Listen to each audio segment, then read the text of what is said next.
नमस्कार। आज का विषय है योगा फॉर कॉर्पोरेट पर्सन, पेशेवर व्यक्तियों के लिए योगाभ्यास।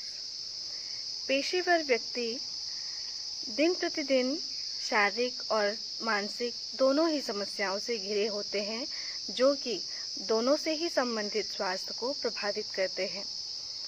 कुछ समस्याएं सबसे ज़्यादा देखी जाती हैं, जैसे थकान महसूस होना, बैक पेन होना, shoulder stiffness, indigestion, constipation, shoulder pain, shoulder stiffness, back pain, lack of concentration, insomnia, साथ ही साथ एंजाइटी और डिप्रेशन भी देखा जाता है। इनके कारणों पर चर्चा करते हैं।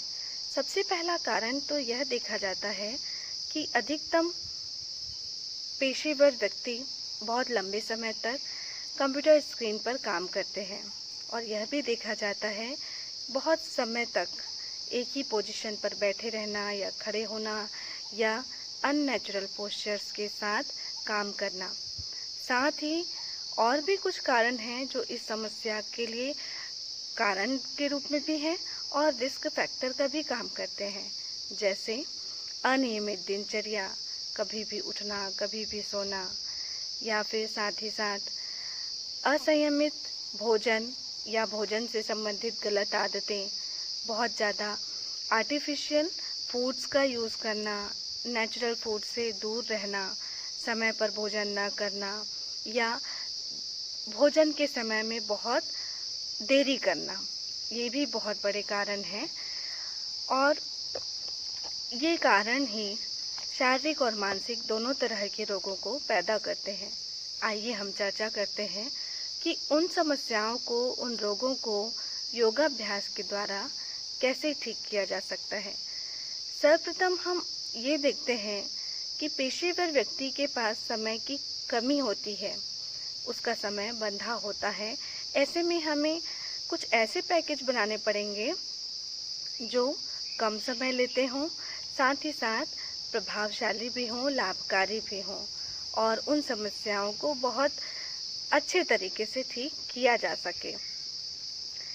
इसके लिए जब भी समय मिले तो आप सूक्ष्म व्यायाम कर सकते हैं। सूक्ष्म व्यायाम अर्थात छोटे छोटे जॉइंट से रिलेटेड जितने व्यायाम हैं, हमारे पैरों के जॉइंट से संबंधित हैं। फिर टखना, फिर हमारा हिप जॉइंट, इसी तरीके से हाथों के जॉइंट्स हैं, उंगलियों के, साथ में कलाई का, फिर शोल्डर रोटेट करना, फिर नेक रोटेशन। ये जो प्रैक्टिसेस हैं वो बहुत ही लाभकारी हैं हमारे जॉइंट के फ्लेक्सिबिलिटी को बढ़ाने के लिए, साथ ही साथ हमारे क्रियाशीलता को बढ़ाने के लिए बहुत ही लाभदायक है। साथ ही कुछ एक्सरसाइज हम बैठे बैठे भी कर सकते हैं, जैसे अपने हाथों से अपने सिर को प्रेस करना बहुत धीमी गति से, श्वास गति सामान्य रखेंगे। इसी तरह से सामने से भी कर सकते हैं और पीछे से भी।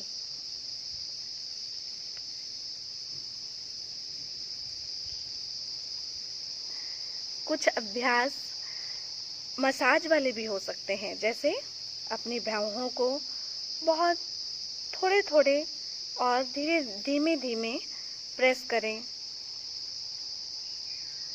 फोरहेड का मसाज करें, अपनी पलकों के पास के मसल्स को गोल गोल घुमाएं,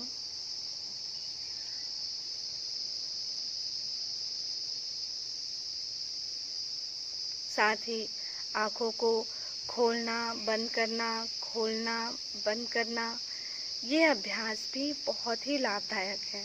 ये छोटे छोटे जो अभ्यास हैं वो कम समय में ही बहुत लाभकारी हैं एक कॉर्पोरेट पर्सन के लिए। साथ ही समय मिलते ही भ्रामरी प्राणायाम का अभ्यास कर सकते हैं, नाड़ी शोधन का प्राणायाम का अभ्यास कर सकते हैं। शीतली और शीतकारी प्राणायाम भी बहुत ही लाभदायक है। साथ में कुछ प्रति हफ्ते में एक बार षटकर्म का अभ्यास करना बहुत ही आवश्यक है। नेति, कुंजल, लघु शंख प्रक्षालन का अभ्यास बहुत ही लाभदायक सिद्ध होगा। इसके लिए सबसे पहले बात करते हैं कि शुद्धि क्रिया क्यों आवश्यक है। शुद्धि क्रिया हमारे शरीर के विजातीय द्रव्य को दूर करने का काम करता है। जितने भी पोषक तत्व हम आहार के द्वारा लेते हैं वो तभी हमारे शरीर को प्रभावित करेंगे या एब्जॉर्ब होगा हमारे शरीर में जब विजातीय द्रव्य दूर होंगे। शुद्धिकरण बहुत ही आवश्यक है, इसलिए हफ्ते में एक बार समय निकालकर शुद्धि क्रिया की जा सकती है। साथ ही साथ कर्म योग, ज्ञान योग, भक्ति योग की बात करते हैं। कर्म योग अर्थात अपने काम को निस्वार्थ भाव से करना, खुश होकर मन लगाकर काम करना।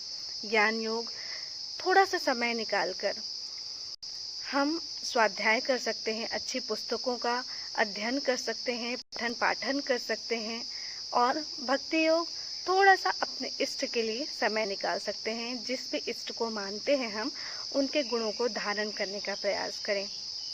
तो ये बहुत अच्छा सा छोटा सा पैकेज ऐसा है जो हमारे पर्सनालिटी को भी डेवलप करेगा और हमारे शारीरिक और मानसिक दोनों ही समस्याओं को दूर करने में प्रभावकारी सिद्ध होगा।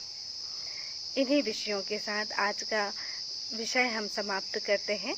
आप सबका धन्यवाद।